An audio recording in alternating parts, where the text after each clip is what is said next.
Saya ingin nak ulas kenyataan Timbalan Solusi UMNO Negeri Pulau Pinang, Datuk Musa Syed Kadir.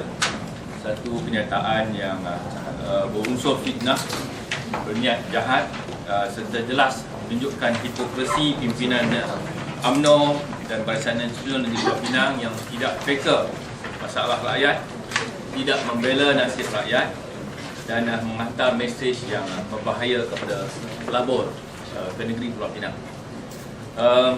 Saya lebih dahulu nak nafikan bahawa saya ada apa-apa kepentingan peribadi dalam projek Escape Park. Sebab itu saya kata tuduhan ini adalah berniat jahat dan berunsur fitnah yang ingin mencemar dan memburukkan imej saya sebagai Speaker Dewan Undangan Negeri. Dan biarlah saya menjawab tuduhan ini, sedangkan Datuk Musa dan pimpinan UMNO tak perlulah membabit Ketua Yang Amat Ketua Menteri yang sibuk dalam tugas-tugasnya untuk menjawab satu tuduhan yang cukup kerdil lah. Kerana saya percaya sebagai Speaker Dewan Undangan Negeri dan mana-mana wakil rakyat dan pemimpin yang diamanahkan oleh rakyat, kita kena memberi manfaat, to do things that benefit the people. That is our utmost importance when we are in the office. You have to be of benefit to the people.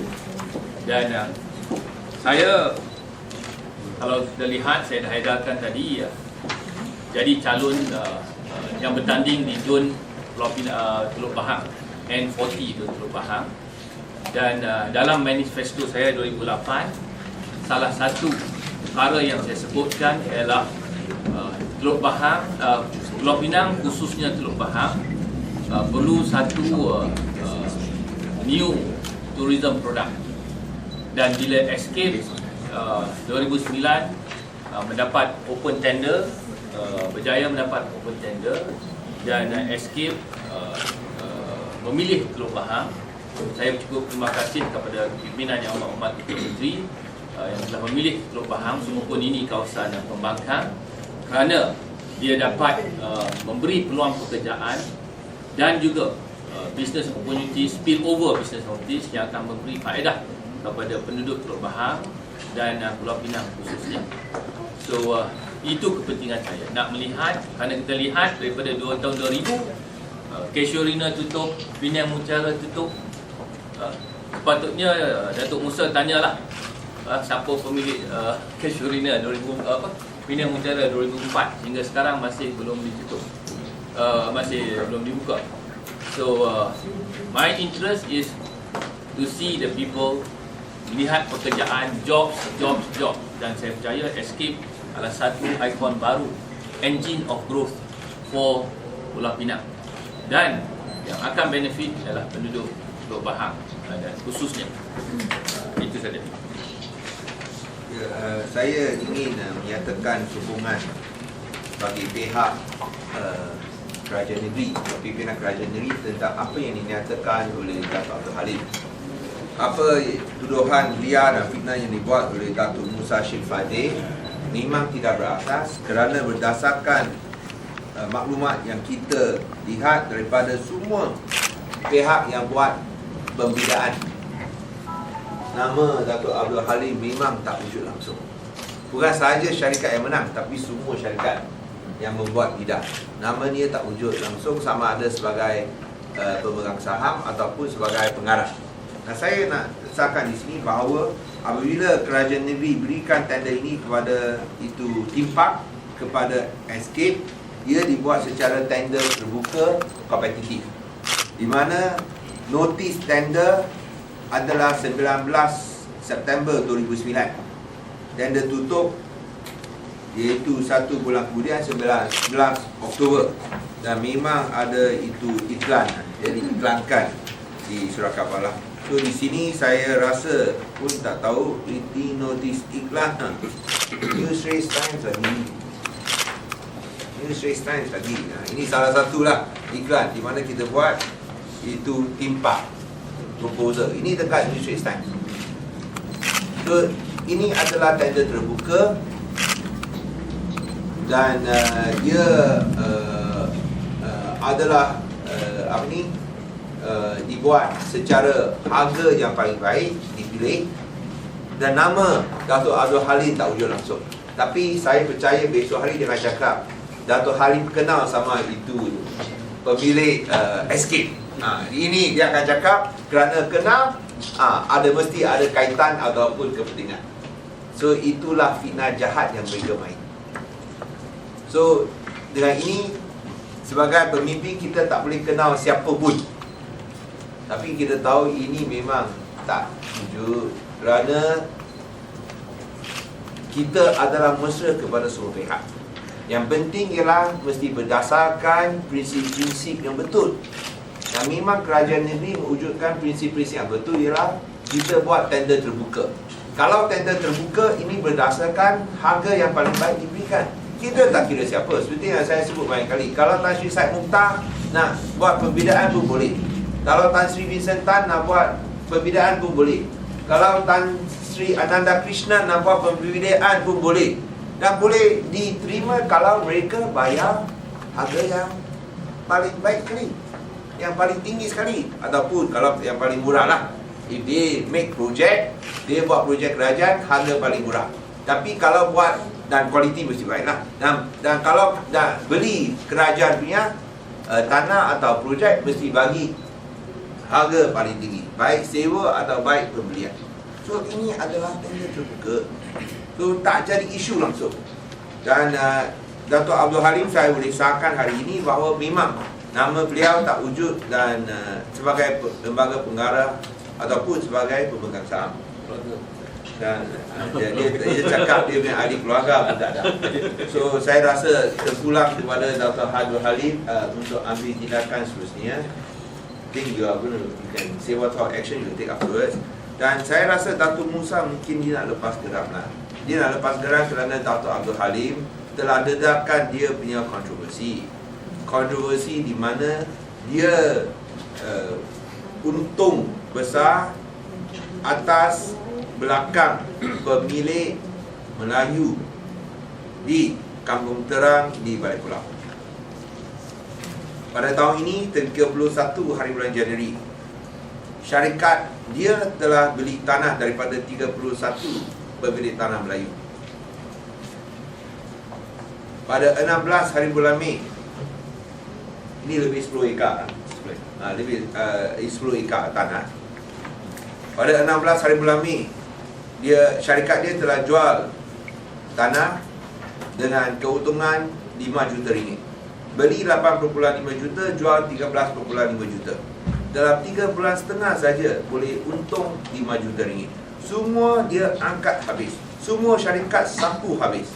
Untung 5 juta tak kongsi sama kongsi dengan pemilik tanah.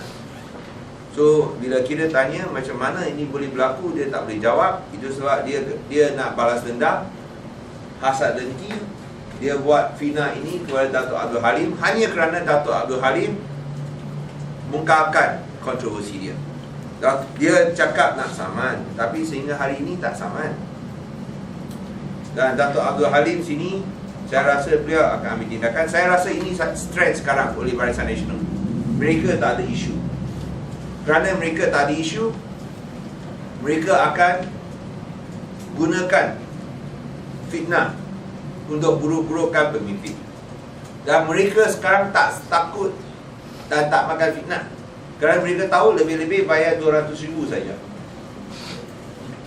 Apa dia takut dengan 200,000 ringgit ini? Dia mampu bayar 5 juta ringgit, dia sudah untung. So 200,000 ringgit itu kira apa? So dia sekarang gunakan taktik macam ni. Kalau mampu bayar, dia bayar. Macam gerakan pun serupa. Dia akan buat taktik macam ini.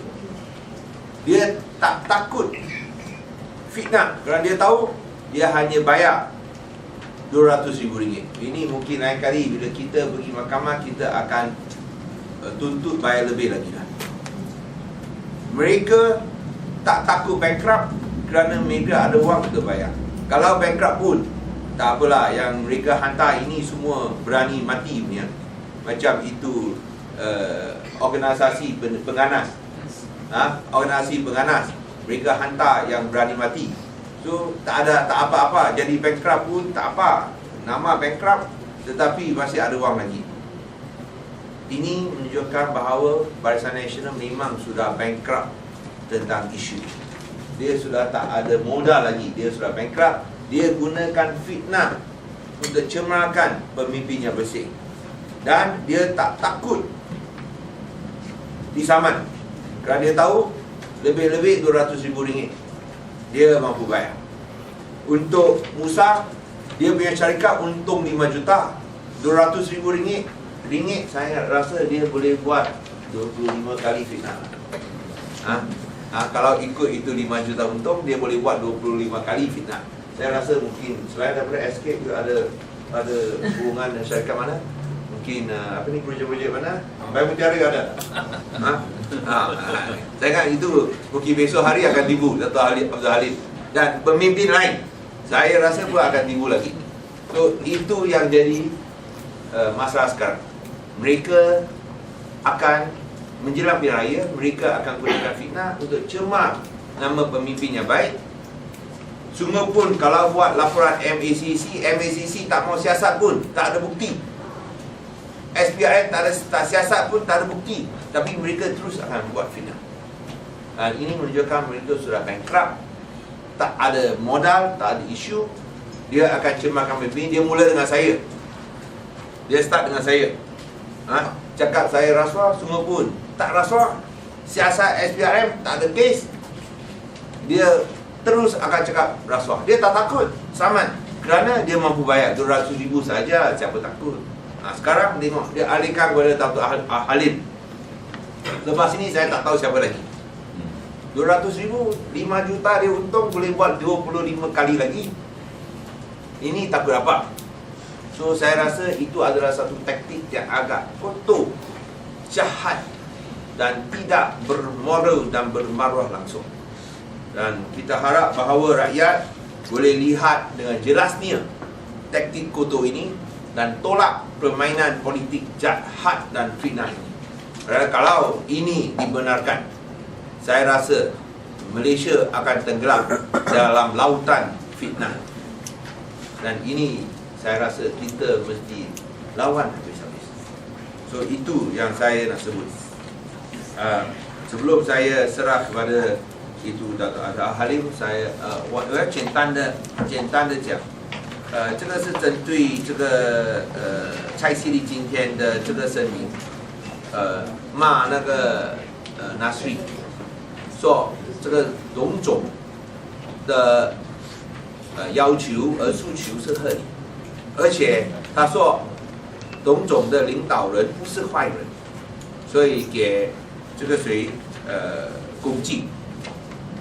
在这方面，我认为，当 Nasri 支持这个董总要建立独中，包括这个师资的问题被攻击，我认为这个马华已经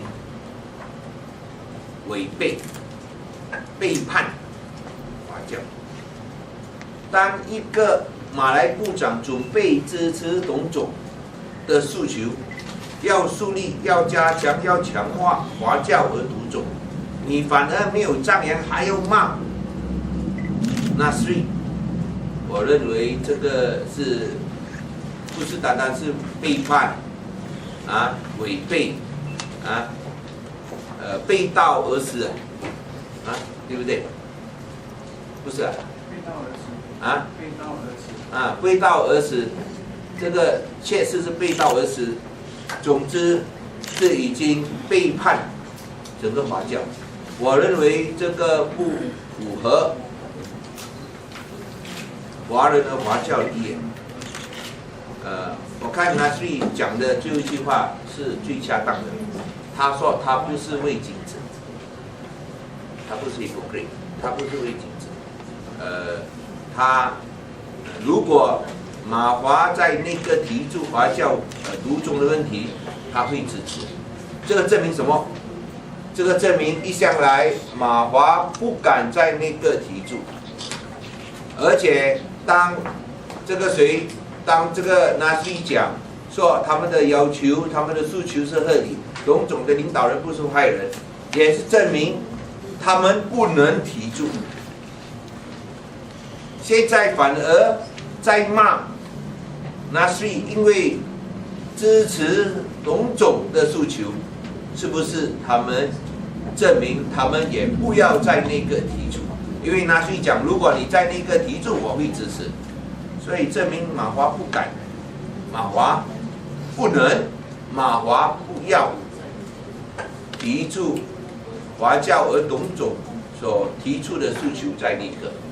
我看如果是马华不能、马华不敢、不能、不要的话，这样我看马来西亚人民，尤其是华社，应该在来届大选向马华说不要一个政党违背、陪伴对华教背道而驰，谴责不要出卖华社和华教的前途。所以这个不是单单典当不了，马华不只是典当，马华是出卖，所以有可能马华这个名称应该改为卖华卖华。好，我看只是这样罢了。Saya ringkasnya sebut tentang itu Nasri ada sebut sokongan terhadap permintaan tentang sekolah Cina dan juga sekolah rendah, masalah sekolah Cina, dan beliau bila dia cakap sokongan dia dan bahawa pemimpin Dong Zong bukanlah orang jahat, adalah orang baik, mungkin persepsi yang dimainkan oleh pihak tertentu, MCA sudah hantam sama itu Nasri. So itu yang saya rasa itu MCA telah lupa daratan, tak tahu bahawa ini adalah hasrat daripada rakyat Malaysia, khususnya masyarakat Cina. 所以在这方面，应该做的就是像教育部一样，要尤其好像那个批文，明文规定，名正言顺，说要让独中建立起来，而不是国中。我们不要变种的独中，也不要变相的国中。所以马华在这方面应该是要向教育部，而不是助纣为虐，协助教育部来典当关蛋独中，应该是跟 Nasri 站在一起，反而现在还要杀 Nasri， 还要帮教育部，真的是助纣为虐。谢谢各位。Okay. Seperti daripada Abang Sinar, Speaker Dun ada equity dalam Taman Demak. Dan Musa juga sebut beliau akan mendedahkan bukti, dia punya bukti dan akan dedahkan. So hari ini kita cabar, kita bagi dia 48 jam untuk dedahkan bukti apa kepentingan saya dalam projek Escape Park. Kalau dia tak kemukakan, kita bersedia, kita akan kaji dan ambil tindakan keperluan undang-undang. Akan fitnah yang berniat jahat terhadap saya sebagai Speaker Dewan yang saya percaya usaha untuk memburuk-burukkan imej saya. Juga saya sebagai Ketua Cabang BKR Bali Pulau dan naik kursi BKR Negeri. Kita tunggu by Monday kita lihat. So apa sahaja kepentingan projek sebagai pemimpin saya sebut tadi, it is our utmost. Mana-mana pemimpin yang diamanahkan oleh rakyat, it is the utmost important. We have to place the kepentingan rakyat penting. So projek ini kalau benefit rakyat, sudah tentu kita kena sokong. Dan kerajaan negeri telah memilih, Escape memilih perubahan. Saya sebagai calon yang bertanding, yang calon saya sebut tadi, kalau lihat manifesto saya 2008, dalam bahasa Mandarin pun ada, Saya sebut Teluk Bahang was in a deplorable state. Teluk Bahang was dalam keadaan penduduk menganggur, banyak ibu tunggal, penduduk miskin, casuarina tutup, pinjam bicara tutup. So dalam manifesto saya sebut kita kena ada satu engine of growth. Satu, Teluk Bahang has all this while been Penang tourism has all this while at one time is hebat Penang, tapi lesu pada zaman BN. So escape, saya percaya bila kerajaan ini memilih dengan PBA, anak PBA itu dipajak. So satu yang kita terima kasih. Maknanya apa yang saya janji, sungguh pun saya tidak menang di Teluk Bahang, janji ditunai. Kalau BN kata janji ditepati, kita tak menang pun kita janji dah ditunai. Penduduk dah dapat pekerjaan, kontraktor kecil dapat kerja, dan escape saya difahamkan telah 60 lebih pekerja.